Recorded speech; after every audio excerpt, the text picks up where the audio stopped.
যে দুর্গা পূজা ভবানী পূজার জন্য যা প্রয়োজন সবকিছু এনে মদ মাংস ইত্যাদি এনে আজ শ্রীবাস অঙ্গনের বাহিরে রেখেছে। বলছে শ্রীবাস, ও শ্রীবাস, কাল যখন সকাল হবে না, এই যত ভক্ত বৈষ্ণবগণ গঙ্গা স্নান করিতে যাবে, তারা দেখবে মদ মাংস রক্ত জমা মুন্ড ছাদ মুন্ড ইত্যাদি তোমার গৃহের সামনে রাখা রয়েছে। তোমার ওই নাম তো আর কেউ নেবে না। হরিনাম, তোমার হরিনাম আর কেউ বদলে বলিবে না। অন্যদিন মহাপ্রভু অনেক সকাল পর্যন্ত হরিনাম করে, কিন্তু আজ যখন মধ্যরাত্রি হয়েছে শ্রীবাসকে বলছে, শ্রীবাস তুমি দরজা খুলে দাও, আমি মায়ের কাছে যাব। বলছে প্রভু তুমি মায়ের কাছে কেন যাবে? প্রতিদিন তো প্রভাত কালে তোমাকে আমরা মায়ের কাছে পৌঁছে দিয়ে আসি, আজ এত সকাল সকাল কেন যাবে? মহাপ্রভু তো অন্তরে যাবে, সব ঠিক আছে, ঠিক আছে। তুমি যদি এখন তোমার ঘরের সামনে যাও তাহলে তো তোমার বদনাম হয়ে যাবে নাকি? সবাই দেখবে যে বৈষ্ণবের কাছে এসে বৈষ্ণবের গৃহের সামনে ছাগ মুন্ড রক্ত জমা মরার মাথা ইত্যাদি রাখা রয়েছে। তাই আজ যখন শ্রীবাস পণ্ডিত সকালবেলায় দরজা খুলেছে, সেখানে হা গৌর বলে আজ শ্রীবাস পণ্ডিত মাথায় হাত দিয়ে বসে। তো সারা সকাল থেকে আছে, কেন বসেছে?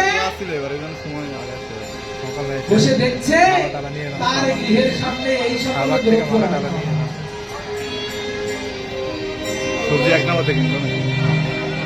তোমরা কি এমন করলে গো?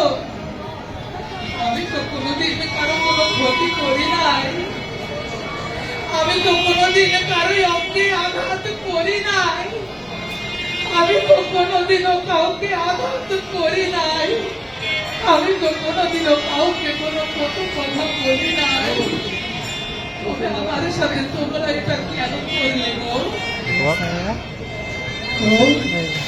বুঝতে পেরেছি, ভগবানকে বলেছিল যে করে আমার স্বামী করি তার সর্বনাশ, যদি সে না ছাড়ে আমার পাঠ হই আমি তার দাসের অনুদান। আপনারা এলো আপনাদের সেবা তো গৌরাঙ্গের সেবা করি বলে, সবারই করতে আজ আমি গৌরচরণ ভজনা করেছি বলে আমার সাথে এমন করছো।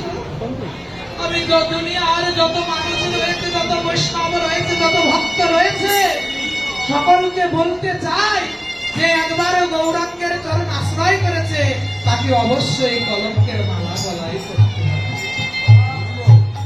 কিন্তু আজ আমার আনন্দ হচ্ছে কেন জানো? বলছে কেন? দূর থেকে পদকর্তা জিজ্ঞাসা করছে, শ্রীবাস তোমার আজ আনন্দ হচ্ছে কেন? বলছে আমি জানতাম যে নবদ্বীপে আর কোনো পাষণ্ড নাই, কিন্তু সে আমাকে জানিয়ে দিয়ে গেল শ্রীবাস এখনো মহাপ্রভু আমাকে কৃপা করেনি, এখনো মহাপ্রভুর কৃপা আমার হয়নি।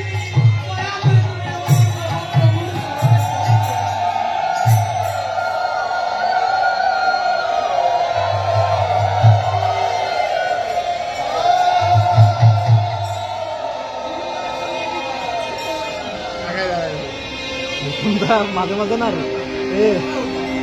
রোবটের যায়